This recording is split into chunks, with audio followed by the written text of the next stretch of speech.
teacher! Hey guys, this is the last lesson of this analytic geometry unit. And good news for you, it's actually a review of things that you've already learned, which is parallel and perpendicular lines. It's just combining all of the skills you've done, like solving for B and rearranging from slope y-intercept to standard form with parallel and perpendicular lines. So just remember to watch on a faster speed. You are going to need a pencil and paper and a camera of some sort to take a picture of your exit slip only, not your practice questions. So just a refresher of parallel and perpendicular lines. Parallel lines were the ones that never meet. So a lot of us remember what they look like graphically. And then the new part that we learned actually this unit was that if you know that two lines are parallel, that means they have the same slope. You only are looking for slope, so that means that the m value is the same. So for example,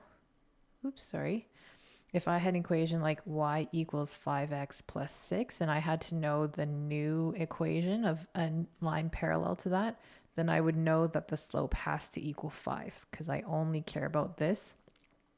And then the b value would have to be different because it can't be the same as 6. Otherwise, you're going to have the exact same line. And if it was in standard form, you would rearrange it to slope y-intercept form so that you could identify what the slope is. And then if you had perpendicular lines, that was when you had lines that met at a 90-degree angle of some sort. So like that's a perpendicular line, that's a perpendicular line, that's a perpendicular line, whatever. And that's why when you had to find the equation of a line, there's certain requirements because all of these have the same slope. But there's a relationship between the slope of the original line here going down and all of these perpendicular lines. And that relationship was that the slopes or the m value was the negative reciprocal of each other. And what the negative reciprocal meant was if I had a slope of, for example, y equals, let's use the same one actually, y equals 5, let's do negative 5x plus, I don't know, looks like it's a negative 1. So let's do negative 5x minus 1. So I care about the slope, which is negative 5. So if the original slope is negative 5, then the negative reciprocal negative means I have to switch the sign. So the new one is going to be positive. And then this is actually a fraction. All whole numbers have an invisible denominator of 1. So when I flip that fraction, I'm actually going to get 1 over 5. So positive 1 over 5 is going to be my new slope for all of these. This is 1 over 5 or whatever. And then the b value, I'd probably have to solve for it of some sort. And then if I had a slope of, let's say, 1 over 3, the negative reciprocal would be negative 3. So these ones were the most challenging ones when you have slope. Or if I had those special cases of horizontal and vertical lines, if I had a horizontal line, then perpendicular to that would be vertical. So hopefully you knew this was a 0 slope, so m equals 0. And this one was m is undefined. So those are the special cases in perpendicular lines. So we're going to go to our first question. You're going to realize that it's going to start sounding very familiar to 5.1 and 5.2 and 5.3 because those all had parallel and perpendicular lines embedded to it. So the equation of a perpendicular line, perpendicular to the line of this, and this you should hopefully identify as being in standard form, which means I don't know what the slope is right away. I have to eventually convert this into slope y-intercept form so that I know what the slope is, and then I can take, since it's perpendicular, I need to take the negative reciprocal of whatever the slope is of this and passes through the point 3, negative 3. So again, as last week, if you're given a point, that is an indicator that they're giving you an x value and a y value. And since I don't have 2 points, I don't need to calculate slope because this perpendicular line is giving me the slope. And then this last part, state the answer in standard form, is that where I have to clear the fraction, make sure the x is positive. So let's first deal with this first bit, and I have to rearrange this standard form into slope y-intercept form to figure out the line. So I'll put step number 1, convert for slope. So I'm going to recopy this question, 4x plus 3y minus 5 equals 0. And if you remember, if I'm converting from standard form to slope y-intercept form, which looks like y equals mx plus b, I need to isolate for y. I want y by itself, which means I'm going to bring the 5 over, and I'm going to bring the 4x over by subtracting 4x here and adding 5, because the opposite of minusing 5 is adding 5. So I'll do it to both sides. These guys are going to go away, and I'm left with 3y equals negative 4x plus 5. Start looking familiar? Because this is back at 5.2 actually. Or 5.3, sorry, I should say. And then to get rid of this 3, it's 3 times y. So the opposite of that is dividing by 3 for all of your terms in the equation. 3 divided by 3 cancels out to 1y, which is just y. Negative 4x over 3 cannot be reduced, so I will leave it as negative 4 over 3x. So that slope is very clear. And then 5 over 3 also cannot be reduced, so I'm going to rearrange it to, leave it as 5 over 3. And then I have to identify the slope, which I know is negative 4 over 3 because it's right next to the x value. So therefore, if the original slope is negative 4 over 3, that means I have to switch the sign. So it's going to be positive, and I have to switch the fraction. So my new slope is going to be positive 3 over 4. And again, you didn't actually need that plus sign. It's just to show that it needed to be positive. So that's going to be my new slope later. And then it says it has to pass through this point x and y. So the second step I need to do is sub in to y equals mx plus b. Because I've got a y, I've got my slope, I've got the x, and now I just have to solve for b. So some people will rewrite it y equals mx plus b, and then they'll say y is negative 3. So let's plug it in. M is 3 over 4. X is 3 plus b, because I don't know what b is yet. And then again, 3 is a whole number, which means that it has a 1 on the bottom. And when I multiply fractions, I do the straight across for multiplication. And then I do the math. So there's nothing here on the left side of the equal sign. So I'm going to leave that as negative 3. And then multiplying fractions, I multiply numerator with numerator, which is 9. 3 times 3. 4 times 1 is 4, so I leave that alone. And I add the b, because I want b by itself.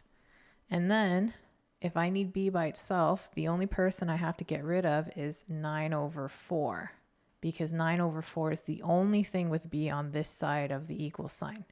So I'm going to bring it to the other side by subtracting 9 over 4, because 9 over 4 minus 9 over 4 is 0 on both sides. And then I'm going to be left with negative 3 minus 9 over 4 equals b. And then if I need to add or subtract fractions, that's where I need the common denom. And so the common denominator for these two fractions would be 4. So I have to multiply this whole number fraction by 4 so that both of them can be out of 4. So b is going to equal, and I could just switch it over so b is on the left because that's proper technique. Negative 3 times 4 is negative 12. 1 times 4 is 4. So it ends up being negative 12 over 4 minus 9 over 4.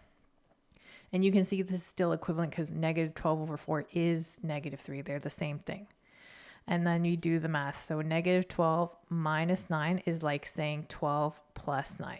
So that's going to be negative 21 over 4.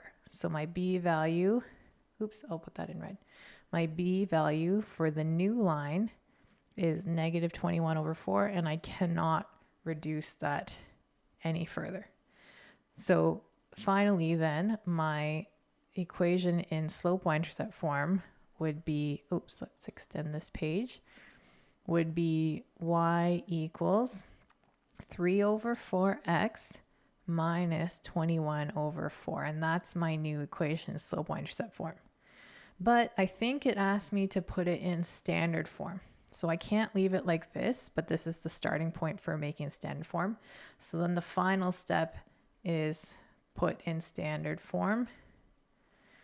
So the way to do that was clearing those fractions.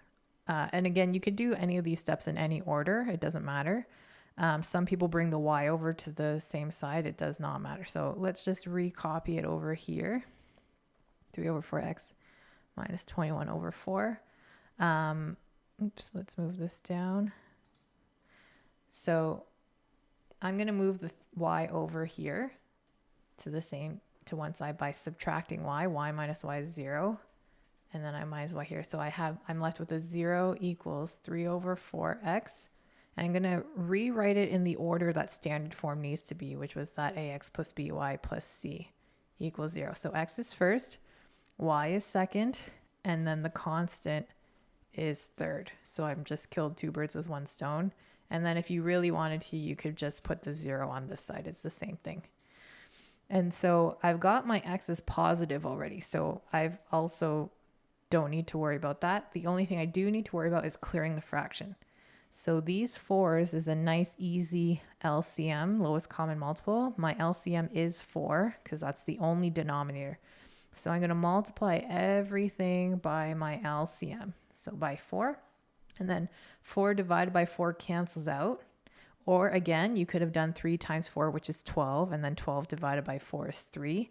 Whichever way you prefer, it doesn't actually matter.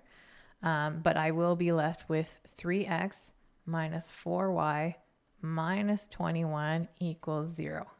And my x is positive. Everything's over on the same side. My fraction is all gone. So therefore, the new equation in standard form would be this.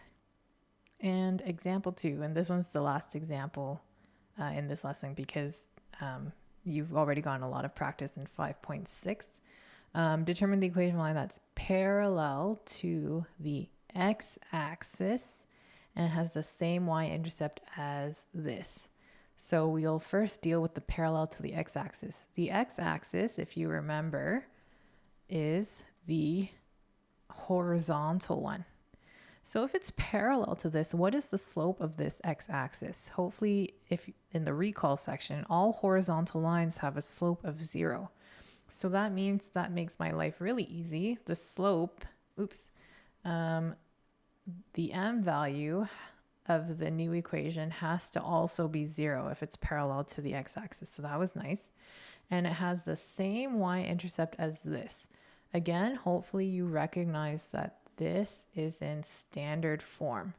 So I have to rearrange it in slope y-intercept form in order to come up with that y-intercept. And the y-intercept is the b value in y equals mx plus b. So the second step is rearrange for b value, which is the y-intercept. So I'm going to recopy this, 2x minus y equals 3. And in y equals mx plus b, the y needs to be by itself. So I have to get rid of this 2x by subtracting 2x on both sides. So that's going to get rid of the 2x.